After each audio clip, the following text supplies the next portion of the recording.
इस परिधि में नहीं आता है। पहले इसका नाम था महाशिवरात्रि पर्व। जयंती शब्द नहीं था। जयंती शब्द अब लेटेस्ट आया है, क्योंकि ज्ञान नहीं रहा है, इसलिए सबको एक जैसे औरों की मनाते ऐसे शिव को भी साधारण समझ के उसकी भी जयंती कह दिया। फाल्गुन मास साल का अंतिम मास है। उसकी अमावस्या से एक दिन पहले चतुर्दशी है। इसका भाव है, क्योंकि फिर भाव के आधार पर समय निश्चित किया है। परमात्मा कल्प के अंत में जब पाप एक्सट्रीम पर होता है, उस समय धरा पर पाप को खत्म करने के लिए उतरता है। और कलयुग के समाप्ति से थोड़ा समय पहले आता है। इसीलिए हमारे ऋषि मुनियों ने इसको साल के अंत के लास्ट अमावस्या से एक दिन पहले दर्शाया भगवान का। तो ये कलयुग के अंत का सूचक है, इसलिए फाल्गुन मास की चतुर्दशी ली गई। मैं एक कहानी से आरंभ करता हूँ। एक राजा था, उसके पास औलाद नहीं थी। उसने राजकुमार नियुक्त करना था और उसको चाहिए था एक ऐसा नवयुवक जिसका ध्यान केवल एक तरफ हो, राज्य की तरफ। उसने एक मेला लगाया और मेले में सारी वस्तुएं फ्री करती, नृत्य हो रहे हैं, खाने पीने के स्टॉल लग रहे हैं, अच्छी अच्छी चीजें। और ये शर्त लगा दी, इस मेले में जो मुझको ढूंढ लेगा वो राजकुमार नियुक्त होगा। हम लोग आए मेले में देखें तो उसको मेले में बिजी हो जाएं, राजा को तो ढूंढना भूल जाएं, खाने पीने लग जाएं।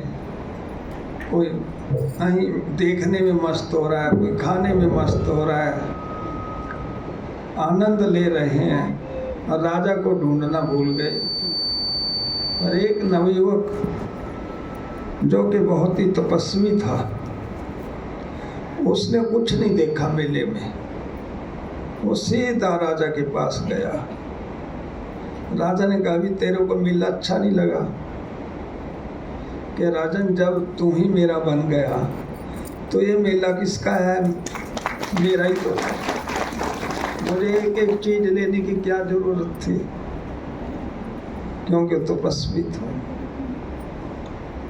इसी तरह से जब परमात्मा पिता इस दुनिया में आता है और हम आत्मा भी परम धाम से उतरी हैं, हमारा लक्ष्य था परमात्मा को पाने का,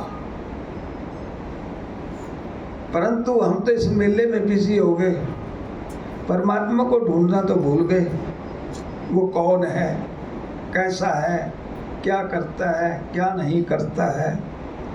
क्योंकि यदि परमात्मा की प्राप्ति हो जाए तो सर्व प्राप्तियां आपके पास आ जाएंगी। क्योंकि सुख का सागर, शांति का सागर, आनंद का सागर, प्रेम का सागर, सब शक्तियों का सिंधु ये परमात्मा पिता है।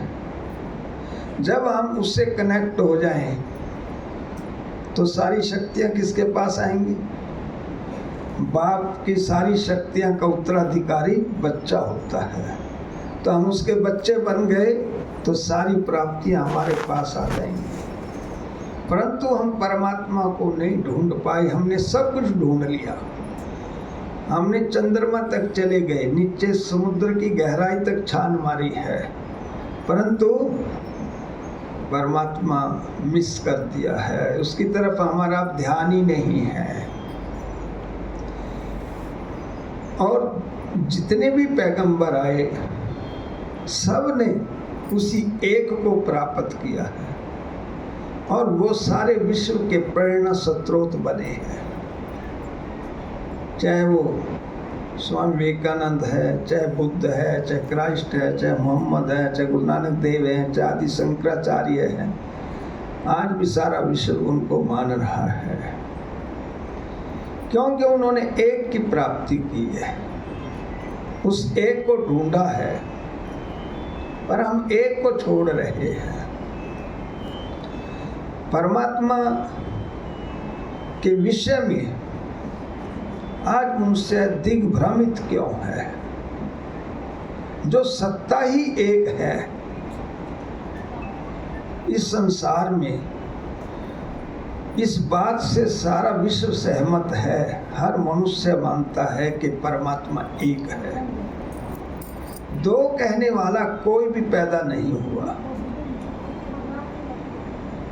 दूसरी बात, इस बात से भी सारा विश्व सहमत है कि परमात्मा निराकार ज्योति स्वरूप है।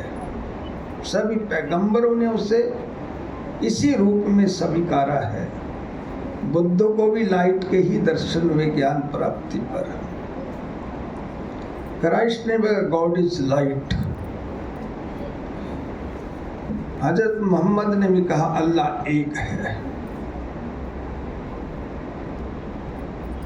गुरु नानक देव ने कहा एक नूर से सब जग उपजा। उसने भी उसको नूर ही माना है। हम भारत के लोग कोई भी शुभ कार्य करते हैं जो ज्योत से करते हैं।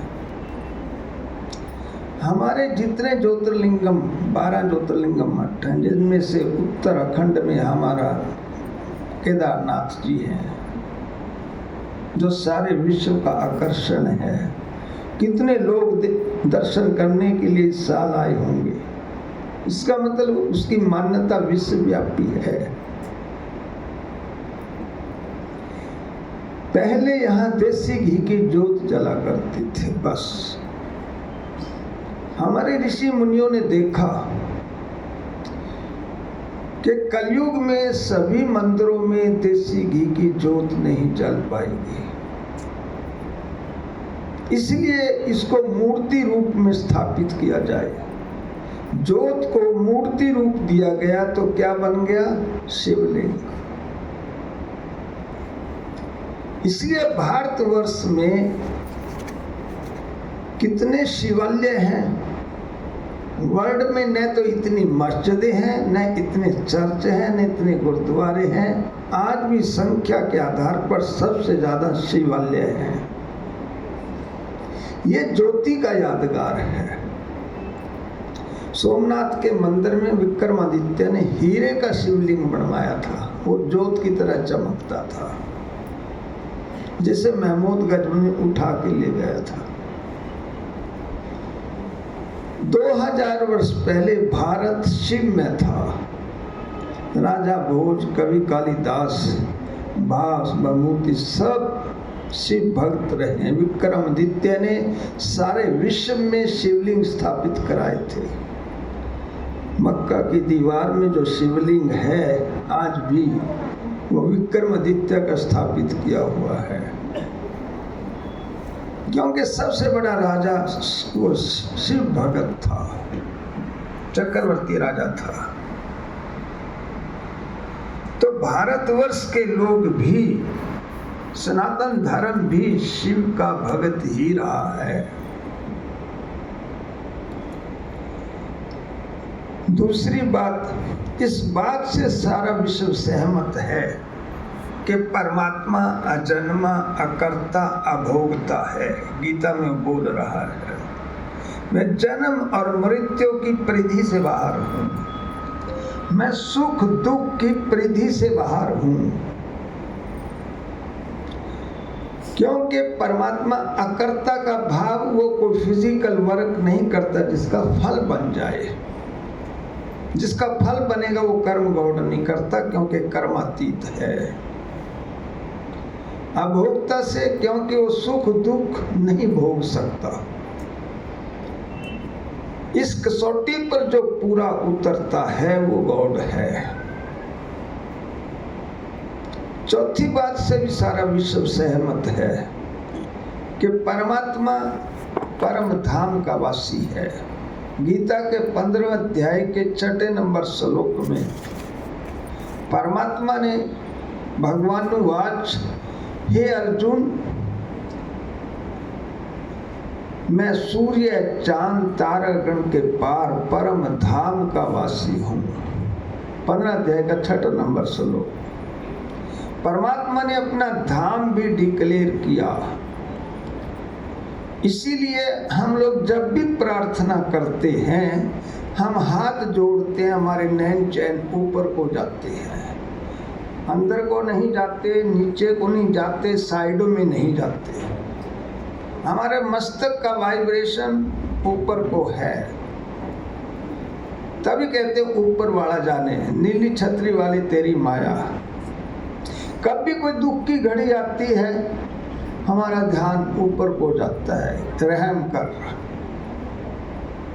इसका मतलब क्योंकि वो परम धाम के रहने वाला है। इस बात से भी सनातन धर्म भी सहमत है। क्रिश्चियन धर्म कहता है हाईएस्ट हेवन, परम धाम को, कि वो गॉड फादर हाईएस्ट हेवन का रहने वाला है। मुस्लिम लोग कहते हैं वो आलमे अरवा का रहने वाला है, परम धाम को उसने आलमे अरवा कहा है। सिख रिलीजन में गुरु नानक देव, गुरु गोबिंद सिंह ने कहा, सचखंड बसे निरंकार, तिथे लौय लौय आकार। जिसका वहां लौ जैसा आकार है, वो सचखंड के रहने वाला है, वो कूड़खंड का वासी नहीं है। दीवा बले अगम का बिन माटी बिन तेल, हम वासी उस देश के जहां जात वर्ण कुल नाही। गुरु गोबिंद सिंह ने लिखा है। वो दीपक 24 घंटे जल रहा है सचखंड में, समझे ना। दीवा बले अगम का बिन माटी बिन तेल, बिना तेल और मिट्टी के, समझे, दीपक के बिना ऐसे जल रहा है। वो लौ है क्योंकि परमात्मा ये सिद्ध करना चाह रहा है, और वो परम धाम का वासी है। हम लोग भी इस बात से सहमत हैं कि जो आया है वो जाएगा, राजा रंग फकीर। हम सब मानते हैं कि हम यहाँ के रहने वाले नहीं हैं, आखिर एक दिन हमें ये छोड़ के जाना पड़ेगा। ये मुसाफिर खाना है, हमारा घर कोई और है, जहाँ का परमात्मा रहने वाला है। हम भी उसी वतन के रहने वाले हैं। इन 4-5 बातों से सारा विश्व सहमत है। अब आज यदि पूछा जाए भगवान कौन, तो सबके भगवान अलग अलग मिलेंगे। क्यों? क्वेश्चन है। जब गॉड इज वन है तो सबके अलग अलग क्यों हो गए? कहाँ मिसअंडरस्टैंडिंग क्रिएट हुई है? इस बात को समाज ने देखा नहीं, परखा नहीं है, और केवल आज भगवान भावना का विषय रह गया है। क्योंकि कुछ लेखकों ने ऐसा लिख दिया, जिस मर्जी रूप में आप भगवान को मान लो। ऐसा तो नहीं हो सकता। बाप एक होता है, किसी को मर्जी बाप मान ले चलेगा? बोलो बहनों, किसी को मर्जी मान ले ऐसे होगा? तो ये कहना कि किसी को भगवान मान लो, वो भी तो बाप है सारे विश्व का, ये कैसे होगा संभव? बाप एक ही होता है। भूल जाए किसी को हम बाप मान भी लें गलती से, वो अपनी प्रॉपर्टी दे देगा? नहीं देगा। प्रॉपर्टी केवल असली फादर देगा। सुख शांति आनंद प्रेम का सागर केवल एक परमात्मा है, उसी से मिलेगी। इधर उधर किसी पर कनेक्शन लगाओ तो प्राप्ति संभव ही नहीं है। पावर हाउस से कनेक्शन होगा तो लाइट आएगी, और कनेक्शन कट हो जाए तो कहीं उरे परे कनेक्शन देते रहो, लाइट तो नहीं आएगी। हमारा आत्मा का कनेक्शन यदि परमात्मा से है तो सुख शांति आपके अंदर उतरेगी, यदि नहीं है तो सुख शांति को सो दूर है, भले हम कितने यत्न करें। इसीलिए मिसअंडरस्टैंडिंग हुई है अवतरण शब्द से। गहराई दे रहा हूं, समझने की कोशिश करना, क्योंकि ये ज्ञान है। अवतार में क्या किया हमने? 24 अवतार गा दिए राइटरों ने, और सबको भगवान के अवतार घोषित कर दिया। परमात्मा का केवल कलंकी अवतार कलयुग के एंड का है, बाकी पावर्स के अवतार हैं। जैसे बुद्ध है, बुद्ध एक पावर थी, सुप्रीम पावर नहीं थी। क्राइस्ट एक पावर तो थी, सुप्रीम पावर नहीं थी। उसने कहा I am son of God, मैं गॉड का पुत्र हूं, मैं गॉड नहीं हूं। किसी भी पैगंबर ने अपने को गॉड डिक्लेयर नहीं किया। गहरी बात कर रहा हूं, किसी ने नहीं कहा। गुरु नानक देव ने कहा मैं उसका दास हूं। गुरु गोविंद सिंह भी कह रहे, गुरु गोविंद सिंह, मैं हूं परम पुरुष का दशा देखन आया जगत तमाशा। परम पुरुष का मैं दास हूं। उसने परम पुरुष किसी ने नहीं कहा, परम पुरुष क्योंकि एक है। जब परम पुरुष धारा पर उतरेगा तब कहेगा कि मैं परम पुरुष बोल रहा हूं। और ये सारे जितने जिनको हमने अवतार घोषित किया है वो परमात्मा नहीं थे। परमात्मा और अवतारों में एक फर्क मिलेगा आपको, डिफाइन कर रहा हूं अंतर को। पैगंबर सेकंड पर्सन वॉच करेगा और गॉड फर्स्ट पर्सन वॉच करेगा। परमात्मा प्रथम पुरुष में बोलेगा, इसलिए गीता प्रथम पुरुष का शास्त्र है, बाकी सारे शास्त्र सेकंड पर्सन हैं। गीता स्पिरिचुअल ग्रंथ है, बाकी शास्त्र धर्मों के हैं। गीता के भगवान ने कहा सर्वधर्मान प्रत्यज्य मामेकं शरणं व्रज। अब इन धर्मों को छोड़ दो, केवल मेरी शरण में आओ। ये कौन कह सकता है? धर्मों को छोड़ने का आदेश कौन दे सकता है? धर्मराज ही दे सकता है, और कोई नहीं दे सकता है। केवल गॉड कह सकता है ये शब्द, और ये गीता में ही है। गीता भगवान वाच है। अवतार वो भी हैं, पर वो पैगंबरों के अवतार हैं। समझ में आई बात? और गॉड जब आता है तब उसकी पहचान होगी कि वो सभी धर्मों का विनाश करेगा और एक सत्य धर्म की स्थापना करेगा। दूसरा, परमात्मा जब उतरेगा वो 5 विकारों का दान मांगेगा, काम, क्रोध, लोभ, मोह, अहंकार। गीता में क्या कहा है अर्जुन? तू काम, क्रोध, लोभ, मोह को जीत, तू विश्व विजयी बनेगा। ये नहीं कहा तू दुर्योधन दुशासन को जीत तो विश्व विजयी बनेगा। गीता को गहराई से स्टडी करना। गीता हमारे आंतरिक युद्ध को प्रेरित कर रहा है, मानसिक युद्ध है। गीता का भगवान हमको योगी बना रहा है। युद्ध के क्षेत्र में अर्जुन योगी बन सकता है, क्या हम कर्म क्षेत्र पर योगी नहीं बन सकते? क्योंकि हर अध्याय में योग का जिक्र है। इसलिए मानसिक लड़ाई लड़ाएगा भगवान आकर के, विकारों से युद्ध लड़वाएगा, परंतु कलयुगी आत्माएं तैयार नहीं होंगी। तब कहा कोटन में कोई एक मेरा है। क्यों कहना पड़ा भगवान को ये बात? क्योंकि मेजॉरिटी लोग मेरी बात को एग्री नहीं करेंगे, न मुझे पहचानेंगे। क्योंकि परमात्मा ने गीता में कहा मेरे अवतरण की रीति न्यारी है। मेरे आने की रीति न्यारी है। अवतार और जन्म में क्या डिफरेंस है?